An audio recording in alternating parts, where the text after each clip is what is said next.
Good morning, I'm Elise Randall, and here's the latest update from Spectrum Autism Research. Before talking about autism, listen to families.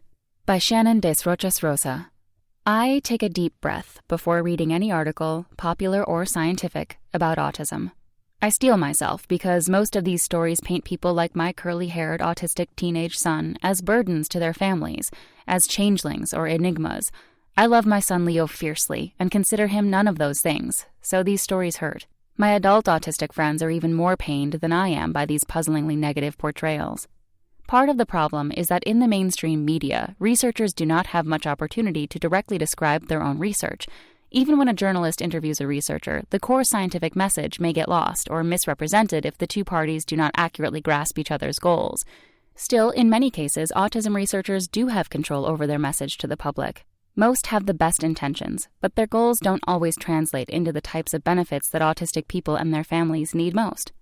I'd like more researchers to take their influence on public perception seriously. So I have some advice for scientists about how to get the word out, whether they are reporting their findings in a journal or talking to the media. I'd also like to see them bring autistic people into the conversation early in the scientific process. Words to the wise. In writing for scientific journals, autism researchers can minimize negative connotation through word choice. Simply swapping differences for deficits, for instance, can skew perceptions of autistic traits and development more positively and prompt readers to try to understand autistic people rather than to change them into non-autistic people. Learning to recognize the features of autism instead of focusing on deficits is crucial. No child deserves to be viewed as a collection of symptoms. Yet that is the inevitable outcome of a deficit-based approach.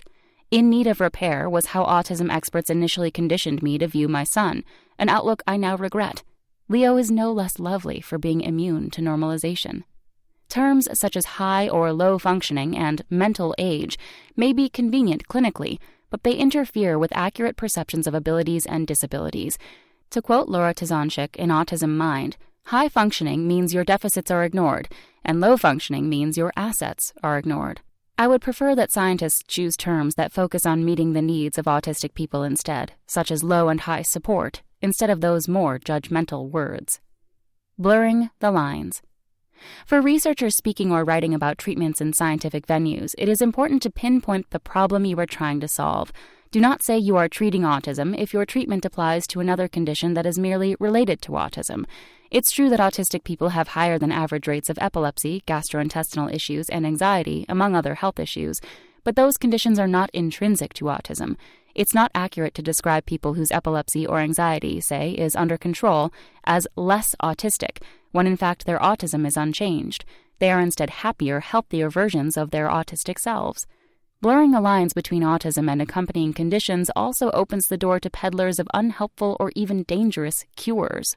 The pseudo-science-based recovery industry preys on parents' fears, reeling in families by targeting issues such as digestive problems and food allergies and asserting that treating those issues cures autism. In extreme cases, these misleading pitches can be fatal to autistic children.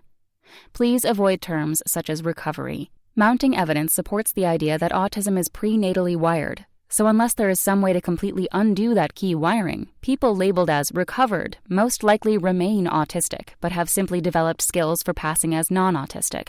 Those who find eye contact uncomfortable may learn to look at the bridges of people's noses instead of their eyes, as others rarely spot the difference. Autistic people may also rely on predetermined scripts for socializing, giving convincing but laborious impressions of spontaneous conversation. These masking tactics can not only be exhausting, but can result in losing one's autism label and diagnosis-dependent accommodations. The combined result, as autism researcher Catherine Lord notes, can be a decline in mental, cognitive, and physical health. Instead of emphasizing recovery or cures, scientists should focus on accommodating the needs of autistic people and helping them learn new skills. That's the kind of research that my son and our family need now. Working together. I'm grateful for recent investigations by scientists into sleep disturbances in autism and the underdiagnosis of girls, both of which are sorely needed. But we need more studies aimed at identifying and supporting autistic children of color and from different cultures.